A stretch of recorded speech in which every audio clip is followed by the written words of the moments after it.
Hello, everybody. It's a pleasure to see all of you here today. Okay, when Jayanti of the Madras Book Club sent me a message some time ago asking me whether I would like to do this interaction with Vinay on his book, I think I would have responded within the next 5 seconds saying yes. There are three reasons for this. The first reason is I was associated with the Tata Group for quite some many years. I worked in two companies which were headed by Ratan Tata. Subsequently, when I wanted a change within the organization, I was approached by Xerxes Desai and offered a job at Titan, but it's a different matter that I didn't take it up. Anyway, the second reason is a very important one too.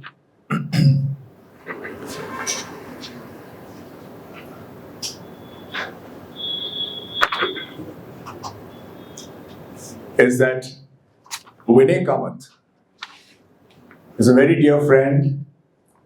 I have worked with him, alongside him, while he was in business line and I was doing a lot of work at the Hindu. So that was reason enough for me to accept this request and offer from Jayanti to interact with Vinay. Let me first ask the audience three very quick questions. How many Titanians are here in this group? People who have worked with Titan. Worked with Titan. Worked with Titans those are the people who are called Titanians. Not one. How many of you have read this book? Well, this book had a different cover earlier, so you may have probably identified this. And how many have seen the web series on Titan? Wow. The power of the media shifts. Yeah. Anyway, Vinay, nice to have you here Thank you, Nikhil. with the Madras Book Club. I would like to start by just reading a very short passage, which will lead to our interaction. In your preface, you write, I have bought many Titan watches over the years to wear and to gift. The most recent one was a present for my daughter to mark the beginning of her life as a college student. This was in 2018, right? For our 20th wedding anniversary, I secretly bought Tanishq jewelry for my wife. She was pleasantly surprised, not least because, as she said, she didn't know I knew how to buy jewelry. I wear glasses purchased at Titan Plus. Is that the one? Still do. Yeah. And sometimes spray myself with skin perfume. Perhaps the next present I give my wife will be a Taniara sari. Have you done that already? No. Not yet. I'm sure thousands of households around the country are similarly touched by Titan's products.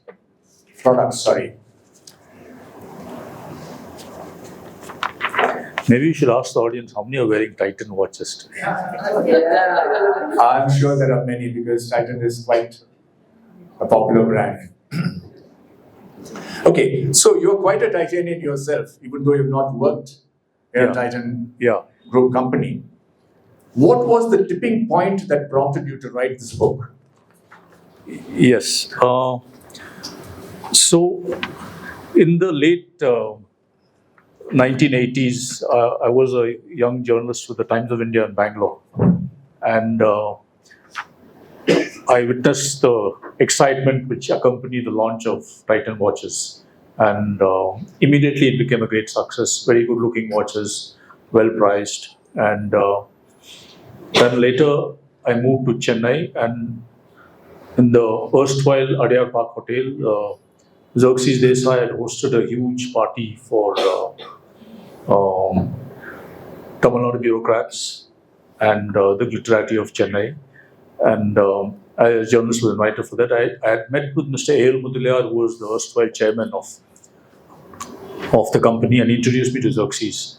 And so he said, if you want to write about the company, you have to visit our factory in Hosur and come and see it, which I did. And then I wrote a couple of cover stories 2 years apart in Business World magazine, which I worked in that time. So I had a long history of reporting on Titan right from the early days. And I had observed Titan along the years, also written about it later in my job in Business Line at different stages of its growth. And what motivated me to write the book was, I thought it would be a journalistic challenge for me instead of just writing a 1,000-word article all the time. Write a 70,000-word article on a book. So Okay. I had no idea of writing on Titan, but it was just that morning I was visiting the Taj Coromandel Hotel where Bhaskar Bhatt was the MD of Titan that time. Said, "Come, why don't we meet after the board meeting?" So along the way I said, "Hey, why don't I write about Titan? I've written so much on the company and such a very interesting company." And then I proposed the idea to Bhaskar, and he was also kicked about it because Titan would then be going to be about 30 years old. So that's how the ball got rolling, and that's how I came to write the book on Titan. Over the course of 2 or 3 years that you've worked on the book, you have obviously interacted quite a lot with Xerxes and Bhaskar Bhatt. Is it true that Xerxes was called Z? Or was it just for the web series? I think it's just for the web series. To make I don't. To make the pronunciation easier, I suppose, Yeah. for people. Anyway. Yeah, no. And in fact, there's one, I'm sure, apocryphal where somebody calls it Xerox Desai. Yeah, of course, yes. So- So, having met and interacted with both Xerxes and Bhaskar Bhatt, what are the similarities or differences in their management styles? Well, first of all, the personalities were very different. Xerxes was, what to call it, an Oxford Don, who spoke in a very, very clipped accent, very low-toned, and he was a fine aesthete. He had a great sense of aesthetics. What Titan is today, with a strong design sense, I think owes it to what Xerxes made it in those initial years. And Xerxes, unlike what the web series will tell you, he spoke no Tamil, he spoke no English. No Hindi. Neither, but and he was very Western in his thought process. And whereas Bhaskar was a man of the masses, very, very genial person, and he was a terrific mimic. I think one of his classmates is here from IIT Madras and vouch for the fact that he's a great mimic in class, great singer, excellent people person, and very, very different from Xerxes in that way. So I think the management styles were very different. Though I think both had this personality of allowing people their space to grow. So I think that sense, Titan kind of fueled many entrepreneurs along the way. JRD was chairman at Tata Sons and Tata Group till 1991. He passed away in 1993. During the course of your journalistic career, have you ever met him? Not JRD, only Ratan Tata. Okay. How did you then manage to get so much of the JRD flavor in your story? That's from just hearsay, what Xerxes told me, and what, mostly from Xerxes and the other co-founder, Anil Manchanda. They talked, and Minu Modi, the other, who was the CEO of Tata Sons, is quoted extensively in the book as well.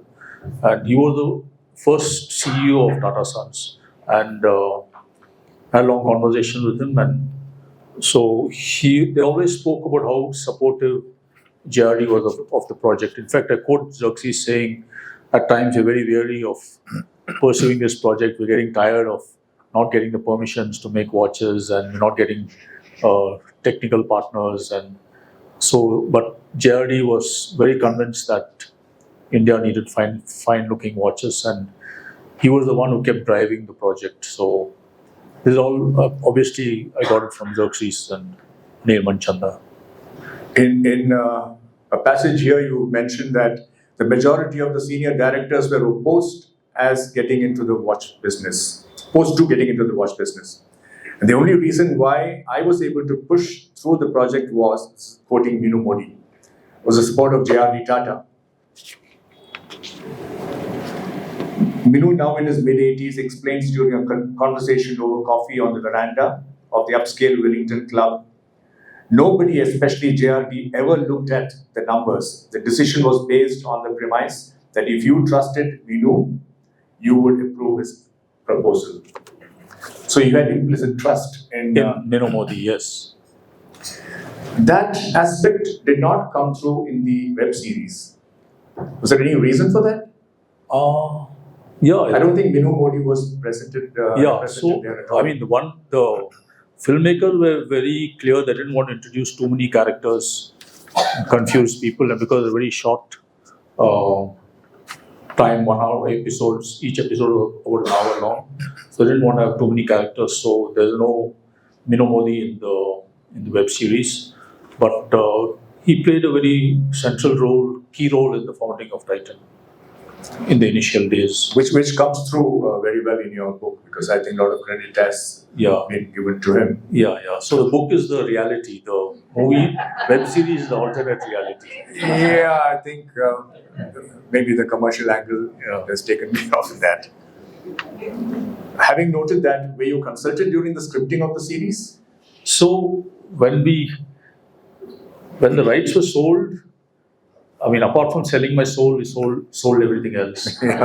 So the rights say that the producers can fictionalize the content, and so Titan's top management, Bhaskar Bhatt, C.K. Venkatraman, the other MD, Harish Bhatt, who is also a well-known author, we all sat in on the initial scripting, and we had to throw out a lot of things, saying this is not possible, this is too unrealistic, and it was militates against the timeline of the thing. So a lot of things were knocked out from the original scripting, but we were not witness to the shooting. I mean, I just saw one little episode at the Titan factory in Bangalore, but the rest of it was mostly done in Bombay. So we didn't see the thing, but the Titan team, we all got to see the rushes of the posts before it was released on the web series. Before release on Amazon, we all got to see it. So a lot of corrections were made along the way, but a huge dose of fictional elements are there in the web series. Yeah. But what was the reason for not naming the real personalities other than Xerxes and JRD, for that matter? All the others, including Anil Manchandani, were all given different names. Yeah. Is there any particular reason why that was done? Yeah, they just thought because there's so much of fictionalized element in that, they want to give different names for all the individuals. In fact, HMT itself is called GMT. Yeah, of course, yes. That may be for different reasons. Fab Juba is made Andrew Juba. So a lot of fictional elements. That's why they decided to rename all characters so that there's no dispute because Bhaskar was saying, no, my wife is asking me if I had a romance in the company. So Bhaskar said, it's not me, it's that guy. Okay. JRD's famous quotes were, try again, fail better. Nothing wrong with failures. And he also said, I think we all deserve the freedom to fail. Please highlight some of the failures which led to the success at Titan and its sub-brands, particularly Tanishq. Also, you can talk about the winding up of the European operations.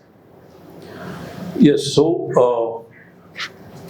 Titan initially had amazing success. I mean, all of us who have grown up through the 80s and 90s, you know that Titan watches were quite a coveted brand, and so I think you could call it hubris or what. Xerxes and the team thought that whatever we launch would be very successful. And first they launched the watches in Europe, but it bombed badly. And they spent a hell of a lot of money on launching the watches in Europe, and found the designs were not suitable. And there were a lot of issues with the distributors, so it bombed. They launched simultaneously in 11 countries. which later Bhaskar Bhatt says was a huge mistake. We should have had pilot projects to make sure that the watches would work well. So that bombed badly, and they lost a lot of money on that. And so that was a huge mistake. And maybe Xerxes was ahead of his time because Indian software had not happened. The India brand name wasn't well known abroad. Right? Maybe if they launched, now they have gone abroad. So, but in the 90s it wasn't that well known. So they lost a lot of money, and that was one mistake. And Tanishq also was a bomb badly because Xerxes had this idea that jewelry retailing here was, he thought it should be very stylized, and on Cathedral Roads they launched their first store, Yes. which people said looked like a museum. You have to visit the store by an appointment, and a lot of suffused lighting, and I've been to that store when they inaugurated it, but it found it didn't strike a chord with consumers in Chennai who are probably used to Tangamaligai and all that. So it didn't strike a chord at all. And they launched in 18 karat jewelry when the market was all for 22 karat jewelry. So all the elements of that were wrong, and they suffered because of that for many years. And so in 2002, when Xerxes retired, actually the company was not in a good shape. The losses of Europe were overhanging. There was a loss of the Tanishq operations, and it was left to Bhaskar Bhatt to kind of turn around the company. And the other gentleman called Jacob Kurian who headed Tanishq, and then of course they had this brilliant idea of launching this thing called carat meter, which could immediately at the store, they could tell you the purity of your gold, and that became a big hit. So all those elements helped in the turnaround of Tanishq. And today, Titan is such a successful company. Nobody remembers that they suffered through the decade of the 90s. So it was basically those failures which led to the successes today. Yeah, so I guess they learned, like Bhaskar said, he will always launch any new project only after testing pilot projects, which is what they continue to do, not just have a big launch of across 11 European countries and all that, which Different styles of different people, yeah. but goes towards the entire brand building exercises, some way or the other. For this book, you had met and interviewed several persons from Titan. What was the common thread that ran through the Titan organization? So, one thing, all the initial stalwarts of Titan who made Titan what it is, all the ex-HMT people and all who came, they're very happy with the how Xerxes Desai would delegate all the operations to the technical people, and allowing them to innovate. And like I mentioned a small story in that where this Dwarakanath, who's the founder of the Edge watch, Yes. a brilliant engineer, and he was they had to buy a piece of machinery which cost some 2 crores, and he told Xerxes, "I need you to sign this." So Xerxes said, "Why are you preaching to the converted? It's cleared." So he put it on the car bonnet, signed it, and gave him. He said, "This kind of thing would never happen in HMT. It would take me from 5 years to get that clearance." And I got it across the board, across the car bonnet. So that kind of freedom all the Titanians had. And even later during Bhaskar's time, though that the support of the larger company, people were allowed to become mini entrepreneurs, try out new projects. That's how they got into eyewear, they got into perfumes, now they got into saris, now they got into bags also. There's a brand called Earth bags. I don't know how many of you have seen those bags. So, Was this culture different from the normal Tata culture? The culture which ran through Titan, Yeah. was it different from the culture that runs through various other companies within the Tata group? I guess so, because Here there was a huge spirit of entrepreneurship and innovation. And this was perhaps the first successful consumer brand company they had. Most of the Tata businesses were all B2B earlier, and then they had this, out of the blue, they had a successful consumer brand company. You mentioned that it was around 2015 when you started work on this book, and it was published in 2018. What was your journey during this period? Like you're talking about the meetings, the research, the actual writing. What was your journey, your personal journey? Yeah, so I had to do it along with my work with the business line. So, and since I took the approach that Titan was a very well-researched company, so much of case studies, so many case studies written, so much of financial analysis done. I said if I adopt that style, then there's no difference to the book. So I decided it had to be based on conversations with the people who built Titan. So it took me, that's why it took me such a long time, and I had to take bursts of leave from business line to go meet people and do my interviews. So I think I had almost 80 to 100 conversations with different people. And talking is the easy part. Then you have a 15,000 word transcript, and then you're wondering what to do with it. So that took quite a while to sort out and piece together. So writing took quite a bit. And you did all this while you were still working with the business line, or did you get leave of absence? No, occasional short bursts of leave. Otherwise, my wife Aruna would say that Sundays you disappear. So I would go to the office, sit and write. So I had to find time and squeeze in time and keep writing. Okay. Mr. A.L. Mudaliar was the first chairman of Titan. I'm curious to know, why isn't he in the limelight as much as the other Tata personnel in your book? You mean in the web series or in the book? Well, he you've just mentioned maybe a couple of times, but yeah, him being a chairman, was he an active, what shall I say, participating chairman, or was he just because? No. He was chairman role. He was not in an operational role. So okay. I think when I got around to wrapping up the book, I think Mr. Mudaliar had passed away. I think so. I didn't really talk to him much about the book, and while he was chairman, he didn't have much of an operational role. But of course, his pictures are there in the book, right, for the AGM and the launch of the plaque, the watch with J.R.D. Tata. All those pictures are there. Pictures are there, yes. So he was there at very key moments of the company's journey, initial journey. So how long was he as chairman of Titan?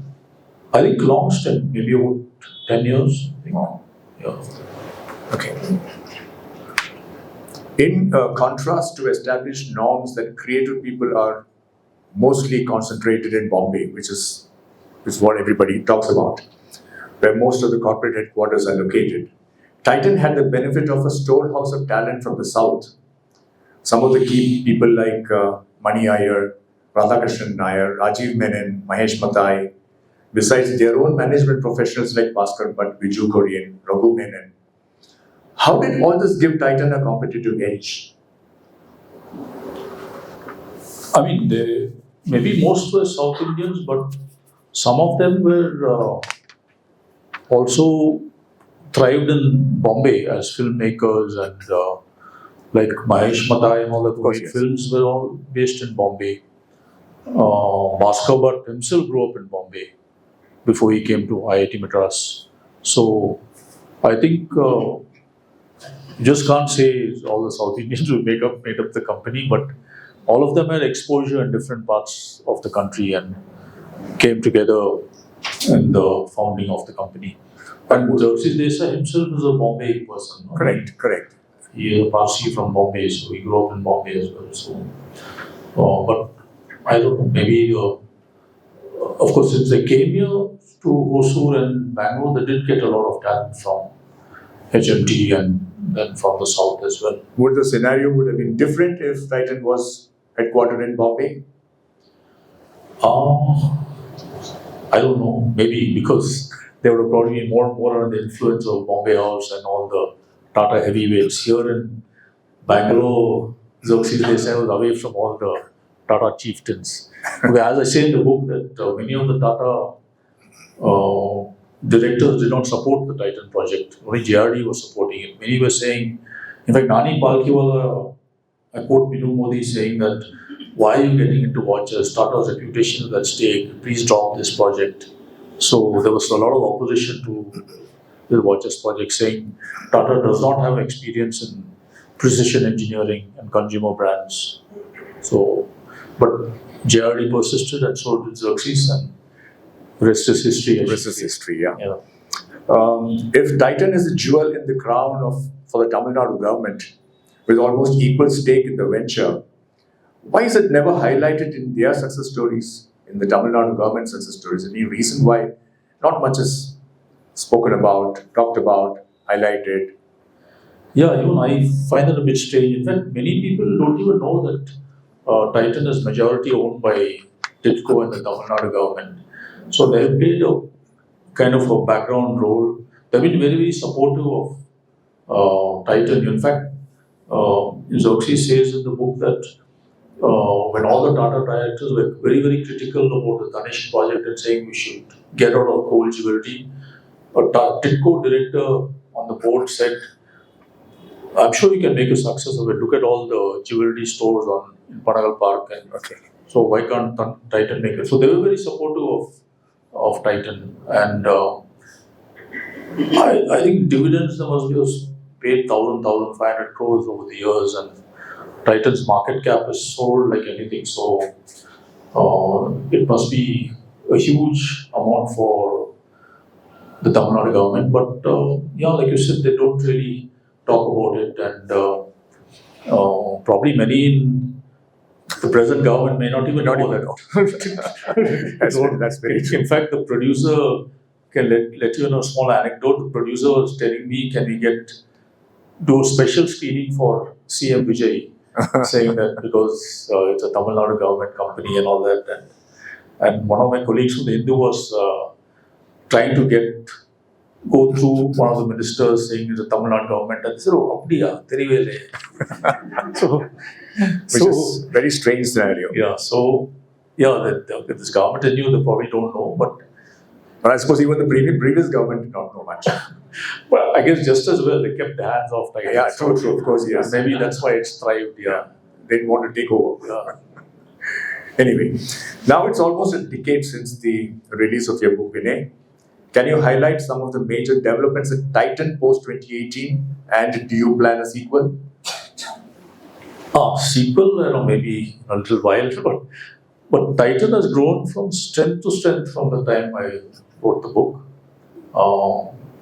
Its revenues have soared, they got into new businesses, and Tanishq business has grown in leaps and bounds.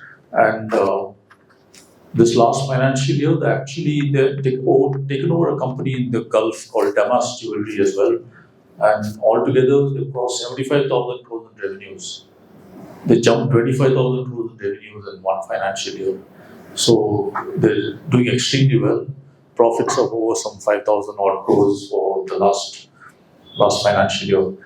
And from the time I wrote the book, I mentioned in the book, they were just getting into new businesses like the perfume business and the sari business. And then recently they've launched these earth bags. And so they're always very careful to pilot projects before they launch a new brand. So the company has moved from strength. Why isn't that tempting you to do a sequel? But I think you would have more meat for the new book. Yeah, so when in this book, there are a lot of stories of, triumph and turbulence, and so there was a lot of. But when something is going well, then maybe there's not so much of a story. Not really, because as I said, not many people within Tamil Nadu and maybe all over India knows about the successes post 2018, post the book. Yeah. So the Tamil translation is in the works. That's interesting. Yeah. So Is there also going to be a double translation of the web series, I wonder? It is already there. With the subtitles. Okay. Yeah. Okay. I don't know, anybody seen it in Tamil? Is it only the subtitling or is the dialogue also in Tamil? It's a dubbed one? Okay. Would like to listen to Xerxes talking Tamil. Anyway, thank you so much, Vinay, for this interaction. Ranjit, how are yours? Thank you.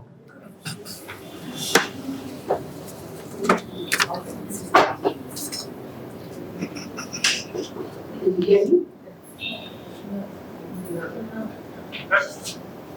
Okay, we take some questions now. NBC rules, one question per person. Please keep it only to the question. Any observations or any sharing after the event? Thank you. Yeah. Vinay, hi, good evening. Fine. Lovely book. I've forgotten most of it. I read it when it first came out. But one very intriguing thing is Titan, like you said, is the first consumer brand out of the Tata stable. I also think it was one of those brands which kind of set the stage for Bangalore to become a very welcoming city for outsiders. Because earlier Bangalore was public sector, retirement paradise.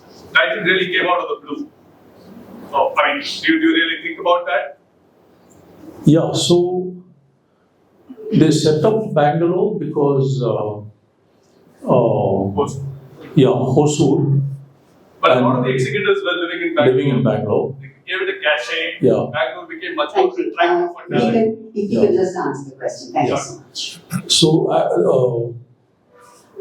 Tidco showed Titan a lot of sites to set up the factory, and finally they zeroed in on Hosur, and they figured out that most of the, and they wanted to raid HMT as well to get executives. So Bangalore became a natural place to set up their corporate office, and so that gave a big fillip to Bangalore. Now after that, of course, the software boom happened, and Infosys and Wipro, all that happened. That happened later actually. Titan was one of the early. Titan opened the door. Yeah, Titan opened the doors. For 1 minute, I think there's a gentleman there. I'm Sishadri. I also read his book the first time it was published in 2018. I can't recall this thing that you just mentioned about the disaster that they launched in Europe. In the film, in the web series, they're talking about there's a conversation between J.R.D. Tata and the guy from Switzerland. It says that Titan did not fail in Europe, but it was defeated by a cartel. Does that reflect reality or is it fiction? No, there's some amount of reality in that because Swiss all weren't very supportive of Titan at all. They never came forward to give any technology. So I think there was an element of that in Titan's downfall in the US, in Europe, but also the fact that the designs were not suitable for the market. So that at that time, so all contributed to that thing bombing badly in Europe.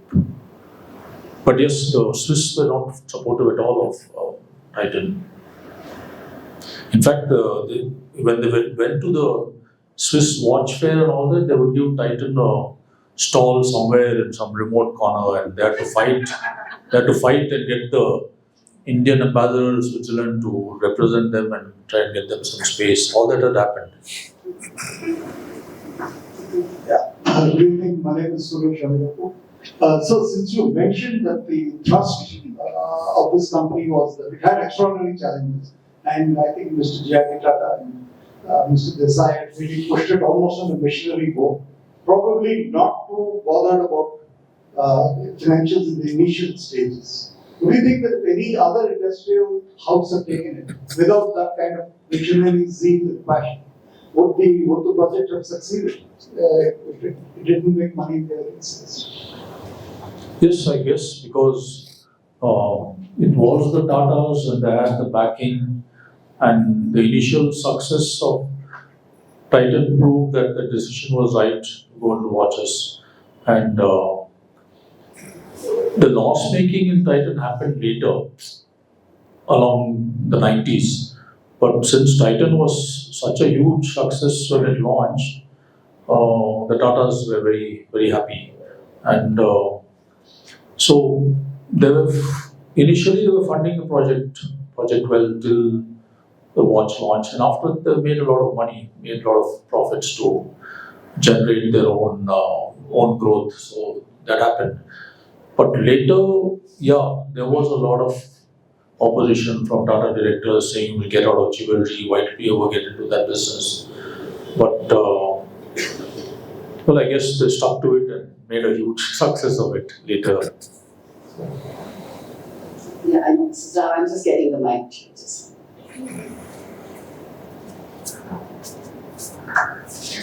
My name is Meera Rajendra.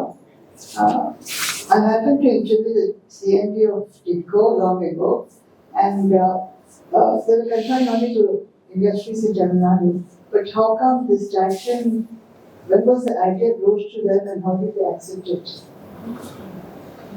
So there is a huge Tamil Nadu connection in the founding of Titan. To just cut a long story short, there was a Tamil Nadu IAS officer called Airavatham Mahadevan, who is also a well-known epigraphist and who is an expert in the Tamil Brahmi script. And so Xerxes Desai and Anil Manchanda, the co-founder of Titan, were running Tata Press, and Airavatham Mahadevan was working with TIFR to develop the fonts for the Brahmi script, and he wanted to get it printed. He was a joint secretary in the Ministry of Industrial Development in Delhi, and he was on leave from the IAS to pursue this project. And so they approached Tata Press, and no, because most of the typefaces of presses were either vernacular languages, English, Hindi, and this was all like, the fonts were all like diagrams, right? The Brahmi script. So, but they developed it and published what they call a concordance of the script. So, Airavatham Mahadevan was visiting the Tata Press often, and then Xerxes told him, look, we're looking for a new project to develop, use Tata Press as a launchpad to launch a new project. And Mahadevan had gone back to the Ministry of Industrial Development in Delhi, and he said, why don't you come and see what projects we have? So they saw a lot of projects where they were like tombstones and mechanized trawlers, and one was watches. So that's how they chose watches, and Mahadevan was very supportive of the projects. So to cut a long story short, he came later as chairman and managing director of TIDCO. And when he came here, he discovered that TIDCO had a license, had a tie-up with this France Bosch as a watch movement maker in France. And TIDCO doesn't actually do a project themselves, they invite partners. And he remembered that Xerxes Desai wanted to get into watches. He immediately called him, saying, would you like to collaborate with TIDCO on this? And they immediately said yes. So that's how they came to Chennai and tied up with TIDCO. So that's how the Tamil Nadu connection happened with this watch project. Thank you. In fact, Xerxes Desai says the entire Titan may look as a very planned entity, but it was actually a series of serendipitous and accidental events which actually led to the founding of Titan. So, a lot of events conspired to get the project to get going. A lot of people don't know about it. Yeah, that's why they should read the book. Is it cosmic conspiracy? We don't know. Yeah. The Vedana was also there. Did you know that Zundipa made his maximum money with his investments in Titan? Yes. Yeah. He was one of the largest individual stakeholders in Titan. Yeah.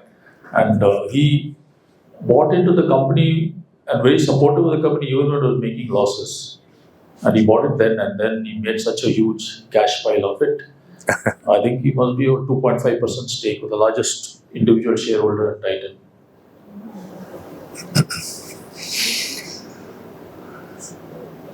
Do Titan watches do well by their export? Do you export much?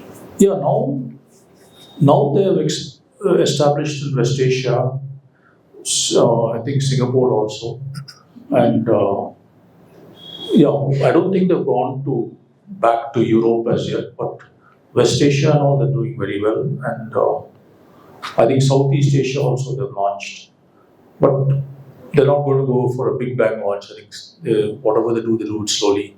But Tanishq Jewelry has gone a very big way to the US. They opened some 6 stores already, so they're expecting a lot of Indian diaspora spending is happening there on The sari business, sari. Still not that well established. They're still they've launched they have 75 stores. So in Madras. Madras, yeah, here in Adyar they have one. Tanera, I don't know where else they have, but Any more questions? Was the Titan success story just a success of the 4 P's, as they say, product, price, place, and promotion, or was it something more than that? The culture of the place, the whole experience of setting up a startup with the consumer space.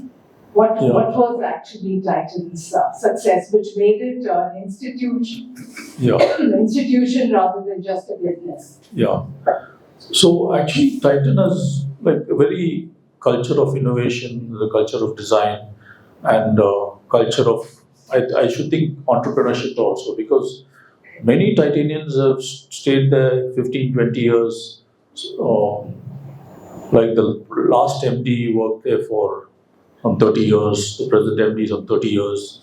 So they may not be the best paymasters, but they have a very good culture which helps people. I mean, what makes people want to stay with the company, and that atmosphere has helped Titan grow. Though now, because they have a lot of cash, they can support projects, and they allow people to, become mini entrepreneurs, and to incubate a business before it takes off. So they can afford to do that now. So I guess there's a lot of intangible elements there which helps the company grow. So Titan actually helped Bangalore become the startup capital of India. One can say that. Yeah, could be very early startup. Anyone else? Yeah, just one more. 1 minute. So there's somebody behind who wants to ask a question. While you're waiting, what did you say was the 2.5%? Sorry, I missed the. Rakesh Junjunwala. Rakesh Junjunwala. Yeah, he's no more now. Yeah, he passed. Last year his wife holds that stake. You said it took about 3 years to write the book. So how many drafts you have produced till you were satisfied? Oh, many drafts, because I would send one to the publisher, my editor would revise it and say, you want this element, want that element. So a lot of toing and froing happened. Yeah. So when did you think you were really satisfied with the product of the book?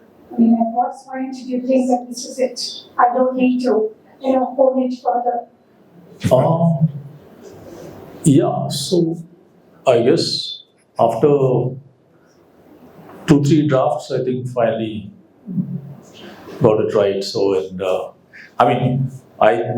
when the publisher, editor there in the publishing house says nothing more is needed, then I know I got it right. So, otherwise, they'll keep on fine tuning it. Last question. Anyone? Okay. Yes. So you have a question, or there's a lady there?